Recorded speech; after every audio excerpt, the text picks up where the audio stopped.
bukan sebelumnya. Tapi boleh-boleh saja ya. Ketika akad mengadakan walimah itu boleh-boleh saja. Waktunya luas ya. Tapi yang paling afdol adalah setelah akad nikah, kemudian sang suami istri itu mengadakan hubungan intim, baru apa? Baru mengadakan walimah. Ini berdasarkan apa yang dilakukan oleh Nabi kita Muhammad sallallahu alaihi wasallam. Asbahan Nabi sallallahu alaihi wasallam biha arusan fada'al qauma wa hakadha. Assalamualaikum warahmatullahi wabarakatuh. Bismillahirrahmanirrahim. Alhamdulillah hamdan katsiran tayyiban mubarakan fih. Wa asyhadu an la ilaha illallah wahdahu la syarika lah. Lahul mulku wa lahul hamdu wa huwa ala kulli syai'in qadir. Wa asyhadu anna sayyidana Muhammadan abdullahi wa rasuluh. Arsalahu rabbuhu bil Qur'ani hudan wa sirajan munira. Allahumma salli wa sallim wa barik alaihi wa ala alihi wa sahbihi ajma'in. Amma ba'd. Puji syukur kepada Allah Subhanahu wa taala atas segala nikmat yang telah dikaruniakan kepada kita semua. Sampai saat ini kita masih diberikan kesempatan oleh Allah Subhanahu wa taala untuk bisa mengoreksi diri kita, untuk bisa memperbaiki diri, menambah amal-amal yang baik untuk bekal kita di hari akhirat, hari yang panjang, di hari yang kita anggap kehidupannya sesungguhnya. Mudah-mudahan apa yang kita lakukan menjadikan wasilah kita sehingga turunlah rahmat, turunlah ridha dari Allah Subhanahu wa taala, dan kelak kita digolongkan golongan orang-orang yang bertakwa, yang taat kepada Allah Subhanahu wa taala, dan termasuk orang-orang yang mendapatkan nikmat ditempatkan di surganya Allah Subhanahu wa taala. Salawat serta salam senantiasa kita curah limpahkan untuk suri tauladan kita, pemimpin kita, Nabi yang mulia Nabi Muhammad sallallahu alaihi wasallam. Tak lupa juga buat keluarga dan para sahabatnya. Kita sudah mengkaji beberapa kesunahan di dalam akad nikah ya. Kita bersabar ya, kita belajar pelan-pelan tentang berkaitan keseharian kita dalam kehidupan rumah tangga kita ya. Ini menjadikan semacam penerang dalam kehidupan kita. Walaupun kita nggak hafal, minimal kita paham ya. Jadi ada 5 kesunahan dalam akad nikah. Yang pertama, khutbah sebelum nikah atau khutbah nikah. Yang kedua, mendoakan kedua mempelai. Doanya kita kemarin sudah ajarkan. Barakallahu laka wa baraka alaika wa jama'a bainakuma fil khair. Kemudian yang ketiga, apa yang ketiga? Mengiklankan atau mendzohirkan, menampakkan akad nikah itu serta menampakkan kebahagiaan, kesenangan karena apa? Karena akad nikah. Jadi ditampakkan betul, ini akad nikah nih, si A sama si B itu hendaknya banyak orang tahu gitu. Hendaknya banyak orang tahu bahwa ini sudah menikah sama ini gitu. Kemudian ditampakkan oleh kita yang menikah dan keluarganya untuk apa? Untuk senang karena sudah melaksanakan pernikahan. Itu yang ketiga. Yang keempat, apa yang keempat? Berdoa ketika berhubungan intim antara suami istri. Doanya bismillah, Allahumma jannibna syaitan wa jannibis syaitan ma razaqtana. Itu kesunahan yang keempat. Yang kelima, disunahkan untuk mengadakan walimah. Nah, malam ini akan kita uraikan apa itu walimah, terus ukuran walimah itu seperti apa, kemudian bagaimana dengan orang-orang yang diundang.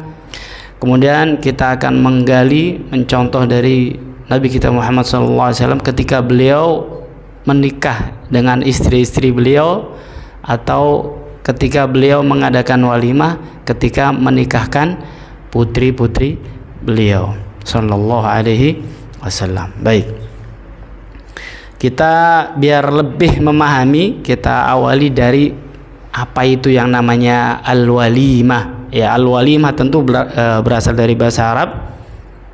Al-walimah mushtaqatun minal walmu.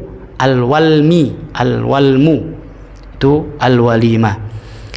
Wa huwa al-ijtima'. Yang namanya al-walmu atau al-walimah adalah al-ijtima', kumpul-kumpul.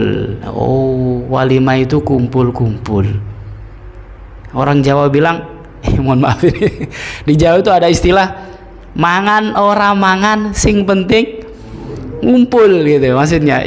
Jadi walimah itu penting ya, bagi orang Jawa itu penting.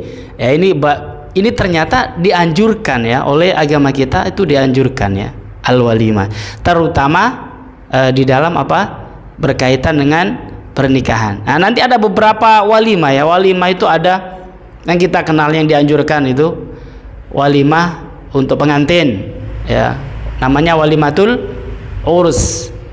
Kemudian kalau ada anak yang lahir, yang namanya apa itu, al-aqiqah ya, itu juga disunahkan bikin walimah ya. Terus kalau sudah gede, di apa itu kayak Bang Dani itu waktu disunat ya Bang Muni ya, itu ada walimahnya ya, disunahkan untuk mengadakan walimah. Terus apa lagi? Ya masih banyak, kayak misalkan setelah bangun rumah ya, setelah bangun rumah itu disunahkan juga untuk seperti bosnya siapa, Pak Bayu ya, Pak Haji Bayu, siapa, Pak Haji Bayu itu begitu rumahnya jadi, kemudian beliau mengadakan walimah, itu disunahkan juga. Terus ada juga walimah orang misalkan habis pergi ke luar negeri ya, atau kita yang biasa di kota kemudian pulang kampung, itu dianjurkan untuk bikin walimah sebetulnya ya, itu dianjurkan. Jadi setelah bepergian kemudian datang, itu dianjurkan untuk mengadakan walimah. Terus ada lagi ya, kalau baru beli barang-barang, misalkan baru beli mobil, baru beli apa gitu ya. Ya dulu itu ada itu yang kalau di kampung itu, di kampung Bang Iman, kalau habis beli kambing, habis beli sapi, itu biasanya ada apa itu? Iya, itu kayak semacam selamatan gitu. Ya, syukuran gitu ya. Ya banyak walimah di antaranya juga kalau misalkan kita punya istilahnya yang kita sebut dengan traktiran gitu ya. Traktir itu juga bisa digolongkan walimah. Walimah juga berarti al-walimah ini dalam kamus ya. Wa qala fil qamus al-walimah ta'amul ursi au kullu ta'amin suni'ad da'wa wa ghairiha. Yang namanya walimah itu asalnya adalah makanan pengantin, itu walimah ya, asalnya. Tapi walimah itu termasuk juga semua makanan. Jadi semua makanan yang disiapkan, yang disuguhkan untuk para tamu ya, untuk para tamu atau untuk selain tamu. Pokoknya segala makanan yang disiapkan untuk disuguhkan, ya itulah yang namanya walimah. Di situ ada perkumpulan, lalu di situ disuguhkan makanan, ya itu sudah termasuk walimah. Kemudian apa hukumnya? Nah, hukumnya sekarang kumpul-kumpul mangan-mangan ya, kumpul-kumpul mangan-mangan, itu hukumnya apa? Al-walimatu lil ursi sunnatun muakkadatun. Walimah yang diadakan karena perkawinan, walimatul urs, itu hukumnya sunnah muakkadah. Wah, kuat sekali ini ya, sunnah muakkadah. Bukan hanya sekedar sunnah ya, tapi sunnah muakkadah ini yang untuk walimatul urs ya. Untuk walimatul urs itu sunnah yang sangat dianjurkan. Kenapa seperti itu? Li thubutiha minan nabiy sallallahu alaihi wasallam qawlan wa fi'lan. Khusus untuk walimatul urs itu sunnah muakkadah hukumnya, sunnah yang sangat dianjurkan, yang sangat kuat. Karena apa? Karena ketetapannya itu sangat kuat. Karena apa? Karena ada hadis dari Nabi Muhammad SAW, baik perkataan beliau maupun beliau sendiri melakukan gitu. Jadi ada sunnah yang berupa perkataan saja atau berupa perbuatan saja. Tapi kalau walimatul urs ini ketetapannya, kesunahannya itu berdasarkan anjuran, berdasarkan sabda beliau, juga berdasarkan apa yang beliau lakukan. Jadi hukumnya sangat kuat ya. Mengadakan walimah ketika ada pernikahan itu hukumnya sunnah muakkadah, sangat dianjurkan. Faqad rawa al-Bukhari, dan telah diriwayatkan dari Imam Al-Bukhari, anna Nabiy sallallahu alaihi wasallam, sesungguhnya Nabi Muhammad sallallahu alaihi wasallam awlama ala ba'di nisaihi bimuddaini min sya'irin. Nabi kita Muhammad sallallahu alaihi wasallam mengadakan walimah sebagian ketika menikah dengan beberapa salah satu istri beliau, walimahnya menggunakan muddain, 2 mud min syair dari gandum. Jadi ya makan gitu ya, dari gandum yang dimasak, yang ukurannya itu 2 mud ya. Berarti kalau 2 mud itu kurang lebih untuk beberapa orang ya, untuk nggak sampai ratusan orang ya, ya masih puluhan orang lah gitu ya, 10 orang atau 20 orang ya. Itu beliau pernah mengadakan walimah ketika menikah dengan salah satu istrinya dengan apa? Dengan 2 mud dari gandum. Wa rawa Muslim, dan ada hadis riwayat Imam Muslim, anna Nabiy sallallahu alaihi wasallam awlama ala Zainab radhiyallahu anha bi khubzin wa lahmin. Nah, ketika Nabi Muhammad sallallahu alaihi wasallam menikah dengan istri beliau yang bernama Zainab radhiyallahu anha, beliau mengadakan walimah dengan roti dan daging. Ya, ada roti dan daging. Ya, makannya itu menunya ya. Menunya seperti itu. Yang tadi itu pakai gandum ya, gandum yang dibikin roti juga ya. Tapi ada juga yang dibikin kayak semacam bubur ya, kayak semacam bubur. Lah ini ada dagingnya. Ada apa? Ada dagingnya. Jadi ada roti, ada daging. Kalau di kita ya biasa apa namanya? Nasi ya, nasi sama daging, ada ayam, ada sate, ada segala macamnya ya. Wa annahu sallallahu alaihi wasallam, dan beliau Nabi kita Muhammad sallallahu alaihi wasallam qol li Abdurrahman bin Auf, pernah menyuruh sahabat yang namanya Abdurrahman bin Auf. Abdurrahman bin Auf ini tergolong orang kaya ya, sahabat yang kaya raya radhiyallahu an. Aulim walau bisyatin. Nah, ketika sahabat Abdurrahman bin Auf itu menikah, kemudian Rasulullah SAW memerintahkan sahabat Abdurrahman bin Auf untuk mengadakan walimah walau bisyatin, walaupun hanya dengan syatin. Apa syatin? Bukan sate. Syatin itu kambing. walau dengan 1 kambing. Nah, dari beberapa hadis yang kita uraikan tadi, ternyata di dalam walimah itu tidak ada istilahnya ukuran tertentu yang harus ditentukan. Oh, kalau walimah itu sekian puluh juta, enggak. Ya, enggak harus seperti itu. Tapi apa? Semampunya menurut kemampuan orang yang mengadakan walimah tersebut. Kalau dia mampu misalkan pakai bubur, ya pakailah bubur.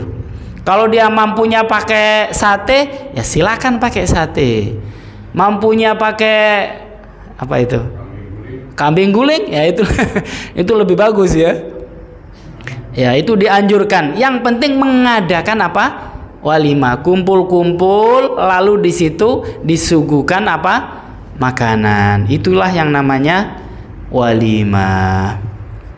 Wa qad hamalal ulama'u, dan para ulama mengambil kesimpulan bahwa walimatul urs, walimah ini hukumnya adalah an-nadbu, hukumnya sunnah.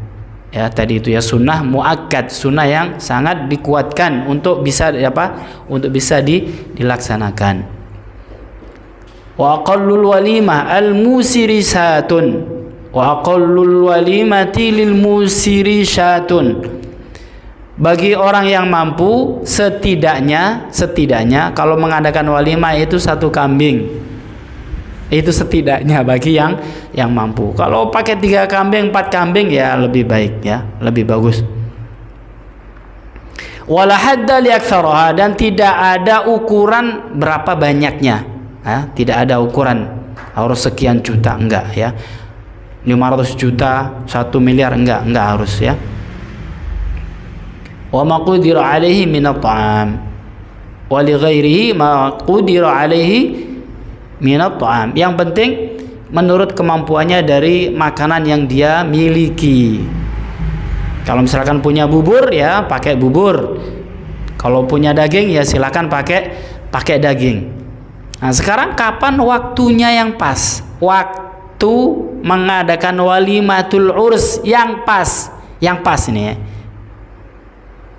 Wa waktu walimatil ursi, waktu mengadakan walimatul urs muwassi'un, itu ya leluasa itu ya, ini perkara yang luas ya, perkara yang luas. Min hinil aqdi ila ma ba'da dukhuli, dimulai dari ketika akad nikah atau setelah dia berhubungan intim sama pasangannya. Wa in kanal afdal, namun yang afdal ya. Sekali lagi saya ulang lagi, kapan diadakan walimatul urs? Itu waktunya leluasa. Boleh sebelum, boleh ketika akad, boleh setelah akad, boleh setelah berhubungan intim. Tapi waktu yang afdal ya, waktu yang bagus untuk mengadakan walimah adalah ba'dad dukhuli, setelah sang suami istri itu berhubungan intim. Itu yang afdol. Itu yang afdolnya. Kenapa seperti itu ya? Ya itu mungkin di antara rahasianya ya, di antara rahasianya itu kita pernah menyaksikan ada pengantin, dia akad nikah, kemudian dia mengadakan walimah besar-besaran ya, sudah habis banyak lah walimah untuk ngundang sana sini, untuk segala macamnya, menyiapkan makanan, tenda segala macamnya, dan ada beberapa acara-acara gitu ya. Tapi begitu pas akad nikah terjadi cekcok dan akhirnya akhirnya cerai pada saat itu. Habis akad langsung cerai. Nah, ini ya mungkin rahasianya diantaranya di situ ya. Kenapa kita adakan setelah setelah hubungan intim antara suami istri? Di antaranya begitu. Kalau sudah hubungan suami istri ya itu ya wajar kalau kita istilahnya itu menampakkan kegembiraan. Nah, di antaranya itu. Kenapa yang afdol itu kok setelah berhubungannya sang pengantin berhubungan intim, bukan sebelumnya. Tapi boleh-boleh saja ya, ketika akad mengadakan walimah itu boleh-boleh saja, waktunya luas ya. Tapi yang paling afdol adalah setelah akad nikah, kemudian sang suami istri itu mengadakan hubungan intim, baru mengadakan walimah. Ini berdasarkan apa yang dilakukan oleh Nabi kita Muhammad sallallahu alaihi wasallam. Asbahan Nabi sallallahu alaihi wasallam biha arusan fada'al qauma wa hakadha.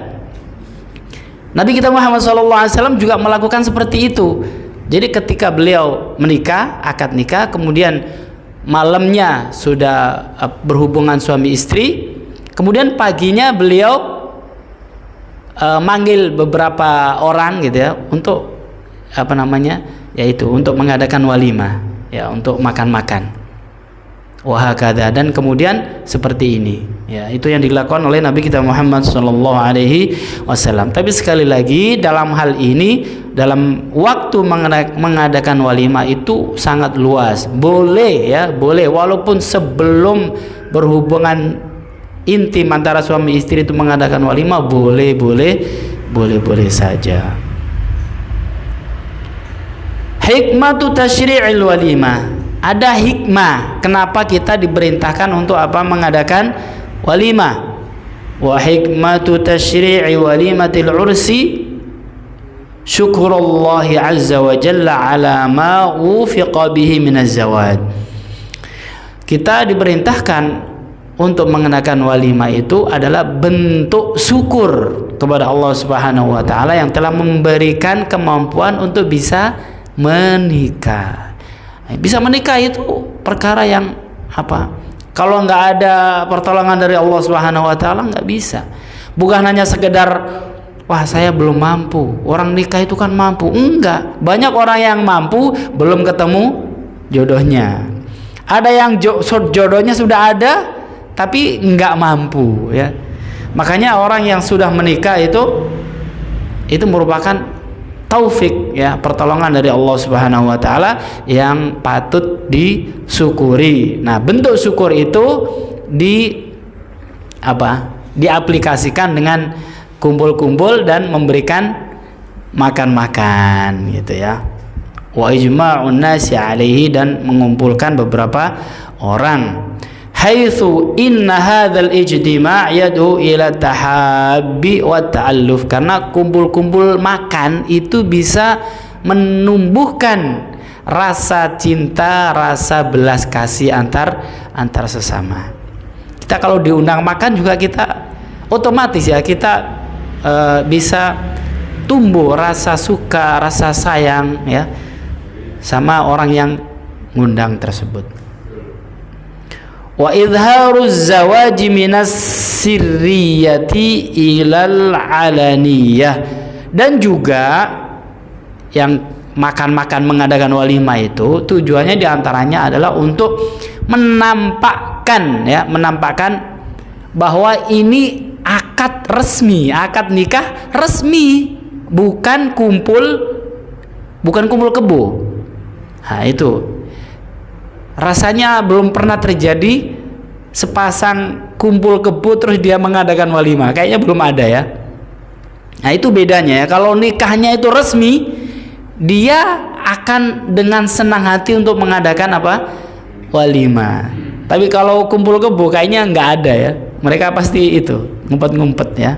Nah, itu bedanya ya, biar tampak perbedaan antara nikah yang resmi dan kumpul kebo.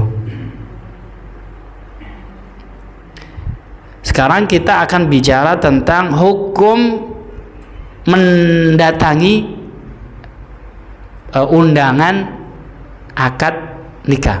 Jadi walimatul urs, bagaimana kalau kita diundang, bagaimana hukumnya? Wa ijabatu da'wati walimatil ursi fardu ainin ala man du'iya ilaiha. Mendatangi undangan walimatul urs itu hukumnya fardu ain. Fardu ain wajib berarti ini ya. ala man du'iya ilaiha, bagi orang yang diundang.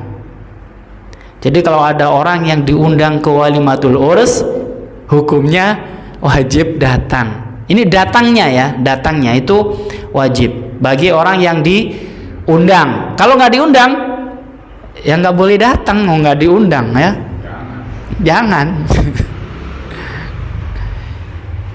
Ini ada hadis, berdasarkan hadis dari sahabat Ibnu Umar radhiyallahu anhuma, qala, beliau menceritakan, qala Rasulullah sallallahu alaihi wasallam, ini bersabda Nabi kita Muhammad sallallahu alaihi wasallam, idza du'iya ahadukum ilal walimati falyatiha. Ini hadisnya. Jadi Nabi kita Muhammad sallallahu alaihi wasallam pernah bersabda, ini yang diriwayatkan sahabat Ibnu Umar radhiyallahu an. Sayyidina Umar itu punya anak namanya Abdullah. Nah, ini beliau yang mendengar langsung dari baginda Nabi Muhammad SAW mengatakan, idza du'iya ahadukum ilal walimah falyatiha. Jika diundang di antara kalian, jika salah satu dari kalian diundang untuk datang ke walimah, maka datangilah. Nah, itu bunyi hadisnya ya. Idza du'iya ahadukum ilal walimati falyatiha. Jika ada di antara kalian yang diundang untuk datang kepada walimah, maka datangilah. Yang dimaksud di sini adalah walimatul urs. Walimatul urs. Ya, walimatul urs. Wa fi riwayati 'inda Muslim, dan dalam riwayat Imam Muslim, an Abi Hurairah radhiyallahu an, ada riwayat lain yang bersumber dari sahabat Abu Hurairah radhiyallahu an, diriwayatkan Imam Muslim. Nabi kita Muhammad sallallahu alaihi wasallam bersabda, wa man lam yujibid da'wata faqad 'asallaha wa rasulah. Siapapun orangnya yang tidak mendatangi undangan, maka dia berdurhaka, bermaksiat kepada Allah dan Rasulullah sallallahu alaihi wasallam. Itu bunyi hadisnya. Nah, namun ada beberapa persyaratan. Ada persyaratan kita wajib datang itu ketika walimahnya yang seperti apa. Nah, ini enggak asal walimah ya. Tidak asal walimah yang kita wajib datang. Ada persyaratannya, ada 6 perkara yang harus dipenuhi. 1, 2, 3, 4, 5, 6. Minimal ada 6 ya. Ada 6 perkara. Yang pertama, la yakhussu sahibud da'wati biha al-aghniya wahdahum fa idza khassahum la tajibu ijabatuha. Yang punya gawe, yang ngundang, itu dia ngundang tidak khusus hanya orang-orang kaya saja ya. Undangan walimah itu bukan khusus untuk orang-orang kaya saja. Kalau seandainya ada orang punya gawe walimatul urs ya, yang diundang hanya orang-orang yang kaya saja, maka kita nggak wajib datang. Kita nggak wajib datang ya. Ya boleh datang boleh nggak, tapi nggak wajib datang. Kalau yang diundang hanya khusus untuk orang-orang kaya, ya sudahlah, biarin, kita nggak datang nggak apa-apa, kita nggak wajib ya, nggak wajib datang. Rawah Muslim, ini berdasarkan hadis riwayat Imam Muslim, an Abi Hurairah radhiyallahu an, dari sahabat Abu Hurairah radhiyallahu an. Sahabat Abu Hurairah kita sering dengar ya. Beliau itu salah satu sahabat yang mengkhususkan diri untuk mengetahui banyak tentang Rasulullah SAW. Jadi beliau itu tinggal di Madinah, di Masjid Nabawi. Itu dulu beliau bikin kayak semacam kayak sebelah begini, tempat itu ya. Beliau tinggal di situ. Nah, di situ setiap saat itu ngawasi ya. Memperhatikan Rasulullah SAW mulai dari keluar rumah sampai kemana-mana itu ditulis. Rasulullah keluar rumah jam sekian, berjalannya seperti ini, itu terus begitu sampai beberapa dalam waktu yang lama. Jadi catatannya tuh banyak sekali ya. Makanya banyak sekali beliau ini menceritakan hadis. Oh, Rasulullah dulu begini. Jadi rujukan beberapa sahabat ketika bagaimana Rasulullah SAW ketika begini. Itu nanya sama Abu Hurairah ya. Karena tinggalnya di di masjid. Ya, beliau dijuluki dengan Ahlus Suffah. Di Masjid Nabawi itu dulu ada kayak semacam gotaan begini yang untuk tinggal orang-orang yang memang belajar langsung kepada Rasulullah SAW. Dan itu dicatat semua. Dan itulah berkahnya beliau memperhatikan, mencatat itu, kita bisa banyak tahu tentang keseharian dari Nabi kita Muhammad SAW. Nah, ini salah satu hadis yang bersumber dari beliau Abu Hurairah radhiyallahu an. Baginda Nabi kita Muhammad SAW pernah bersabda, "Bi'sat ta'amu ta'amul walimah, yud'a ilaihi al-aghniya wa yutrakul masakin. Faman lam ya'ti ad-da'wah faqad 'asallaha wa rasulah." Jadi ini hadis riwayat Imam Muslim dari sahabat Abu Hurairah dari Nabi Muhammad SAW. Beliau bersabda, makanan yang paling buruk adalah makanan walimatul urs, yang dimana makanan itu hanya dikhususkan untuk orang-orang kaya saja dan orang miskin gak diundang makan. Nah, itu bunyi hadisnya. Faman lam ya'ti ad-da'wata faqad 'asallaha wa rasulah. Dan barang siapa yang tidak mendatangi undangan, maka sebetulnya orang tersebut bermaksiat, durhaka kepada Allah dan Rasulullah sallallahu alaihi wasallam. Ini kalau misalkan undangannya itu khusus untuk orang-orang kaya saja, itu kita tidak wajib datang. Itu syarat yang pertama ya, bahwa undangan itu untuk semuanya deh. Orang kaya diundang, orang miskin diundang, orang atas diundang, orang tanjungan diundang. Kalau misalkan undangan itu hanya untuk orang-orang khusus, di sini kita kalau diundang nggak wajib datang ya. Tapi kalau undangannya untuk orang-orang kaya juga diundang, orang miskin diundang, ya kita wajib wajib datang. Itu syarat yang pertama. Syarat yang kedua, ayyakuna da'i musliman wal mad'u musliman. Syarat yang kedua, orang yang ngundang, orang yang punya gawe itu orang Islam, dan yang diundang pun orang Islam.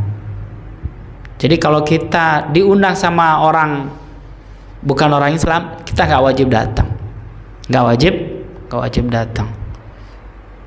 Atau kita ngundang misalkan non muslim ya kita juga nggak harus ngundang dia juga, nggak harus ngundang, nggak harus, tidak wajib maksudnya ya, tidak wajib. Yaitu syarat yang kedua adalah yang ngundang maupun yang diundang itu orang Islam. Yang ketiga, ayyad'uwahu fil yaumil awwali idza awlama fi aktsari min yaumin fa idza da'ahu fil yaumil tsani tuhibbat al ijabatu wa fil yaumil tsalits tukrahu ijabatuha. Biasanya orang ini, ada beberapa orang itu kebiasaan mereka kalau ngundang walimah itu bukan hanya sehari, tapi bisa sampai sehari, 2 hari, 3 hari. Ada yang sampai berapa hari? 40 hari, 40 malam. Itu pernah di Jawa itu, sebagian Jawa itu ada itu. Kalau walimah itu ngundangnya 40 hari, 40 malam. Nah, ini kalau kasus yang seperti ini, yang kita datangi adalah, yang wajib kita datangi itu di hari pertama ya, di hari pertama. Jadi yang normalnya orang ngundang itu ya orang walimah itu ngadain walimah itu ya misalkan 1 hari, 2 hari, 3 hari, misalkan yang di hari pertama ya kita wajib datang di situ. Kalau di hari yang kedua ya sunnah aja, sunnah. Kalau misalkan di hari ketiga atau hari yang setelahnya itu malah dimakruhkan. Kenapa begitu? Karena ternyata kebanyakan orang yang seperti itu, yang ngundangnya makannya sampai berhari-hari itu ada kesombongan ya, ada kesombongan. Maka kita makruh untuk datang jika yang ngundang itu niatnya untuk menunjukkan kalau dia orang kaya, orang penting, orang pejabat apa kayak gitu ya. Ya. Tapi kalau di hari pertamanya kita tetap wajib datang karena itu walimatul urs ya. Itu syarat yang ketiga ya. Di hari yang pertama saja ya. Kalau misalkan ada orang yang mengadakan walimatul urs 1 hari, 2 hari, 3 hari, kita pilih di hari yang pertama saja. Itu yang wajib datang. Kalau yang hari yang setelahnya itu enggak. Bahkan kalau di hari yang ketiga itu hukumnya apa? Makruh karena di situ sudah ada sifat sang yang punya gawe itu sifat riya, sifat sombong, pamer dan segala macamnya. Nah itu mending kita tidak datang ya. Tapi kalau di hari yang pertamanya kita apa? Kita datang. Itu yang ketiga. Yang keempat, an yad'uwahu litawaddudi wat taqarrubi fa in da'ahu li khaufin minhu aw tama'in fi jahihi la tajibu ijabatuha. Yang keempat, yang ketiga, yang keempat betul, yang keempat. Yang keempat, undangan tersebut itu memang bertujuan untuk kita lebih dekat agar lebih saling mengenal, saling sayang gitu ya. Kalau misalkan diundang hanya untuk menakut-nakuti, nah kita nggak wajib datang. Ya, misalkan ada orang walimatul urs, tapi dia menunjukkan kalau dia itu kayak semacam apa itu bos mafia gitu ya, yang punya berbahaya gitulah, yang intinya kalau kita datang kita itu takut gitu. Nah itu tidak wajib datang kita ya, nggak harus datang kalau tujuan undangan itu untuk menakut-nakuti kita. Kan ada tuh ya, diundang semua orang tapi di situ ada preman-preman ya, menunjukkan kekuatannya gitu. Kalau dia di situ punya kekuatan ya, nah itu kita nggak wajib datang kayak gitu ya, nggak usah datengin kayak gitu. Bukannya malah senang, kita malah ditakut-takutin. Walau ngundang kan disenengin, bukan malah ditakut-takutin. Yang kelima, alla yakuna da'i zaliman aw syariran aw sahiba malin haramin fa in kana kadzalika la tajibu ijabatuha. Yang kelima, yang ngundang itu bukan orang yang pekerjaan penghasilannya itu dari yang haram. Misalkan bos penjudi judi online sih, dia lagi rame judi online, dia bos judi online nih, dia ngundang kita untuk apa?